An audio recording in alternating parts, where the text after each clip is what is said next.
Hello বন্ধুরা, আপনারা কেমন আছেন? আশা করি খুব ভালো আছেন আর সুস্থ আছেন।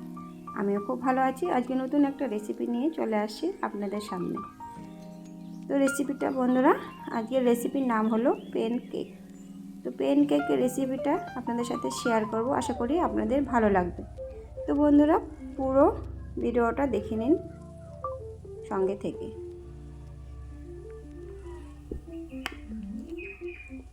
তো বন্ধুরা, এখানে একটা বাটির মধ্যে দুটো ডিম নিয়ে নিয়েছি, 1 কাপ চিনি নিয়ে নিয়েছি। এই চিনি আর ডিমটা ভালো করে ফিনিশিং করতে হবে, ভালো করে একদম যেন চিনির দানা একটাও না থাকে, পুরো গলে যায়, ভালো করে যেন মিশিয়ে যায়। তো দেখুন সুন্দর করে কিন্তু আমি ফেটিয়ে নিলাম। এবার এখানে একটুখানি সাদা তেল দিয়ে দিচ্ছি।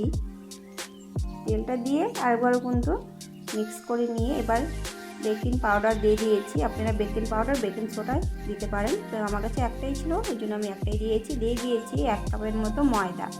তো কাপ, ছোটো কাপ একদম।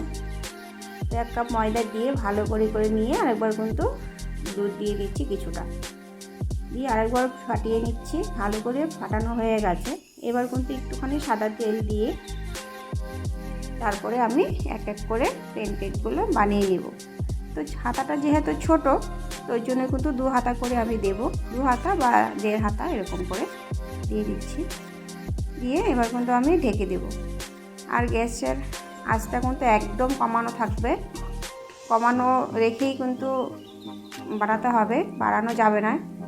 ওভেন বাড়ানো যাবে না, ওভেনটা বাড়ালে কিন্তু পুড়ে ধরবে বা বেশি লাল হয়ে যাবে নিচটা। এটা কিন্তু মাথায় রাখতে হবে, একদম কমিয়ে রাখতে হবে। তো বন্ধুরা, একটা কিন্তু নামিয়ে আরেকটাও বসিয়ে দিলাম।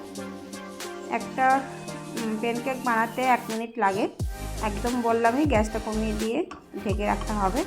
তারপরে দেখবেন দানা দানা, এই যেরকম দানা দানা হয়ে যাচ্ছে, ফাঁকা ফাঁকা ফোটো ফোটো মতো, তার মানে হয়ে গেছে। দেখুন বন্ধুরা, সবগুলো আপনাদের সাথে কথা বলতে বলতে বানিয়ে নিলাম। তো কেমন হয়েছে দেখুন, কত সুন্দর লাগছে দেখতে। এটা হচ্ছে ব্যাক সাইডটা এমন হবে।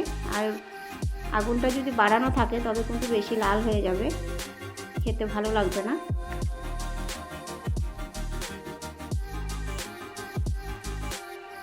তো বন্ধুরা দেখুন, অনেকগুলো কিন্তু বানিয়ে নিয়েছি।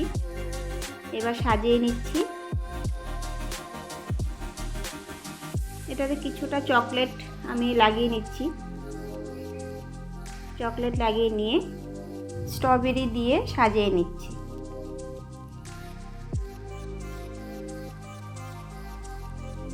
তো আপনারা কিন্তু চাইলে আপনাদের কাছে ব্যানানা থাকলে ব্যানানা দিয়েও সাজিয়ে নিতে পারেন। তো আমার কাছে স্ট্রবেরি ছিল বলে শুধু স্ট্রবেরি দিয়েই সাজিয়ে নিয়েছি। ব্যানানা থাকলে ব্যানানা দিয়েও খেতে কিন্তু মারাত্মক হেভি টেস্ট লাগে।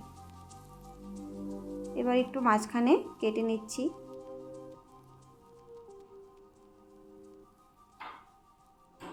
একদম তুলতুলে সফট সুন্দর হয়েছে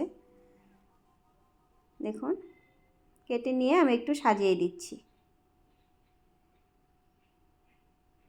আমার ঘরে বাচ্চা আছে, স্কুল থেকে এসেই কিন্তু খেয়ে নেবে, তো ওর জন্যই আমি করেছি তৈরি।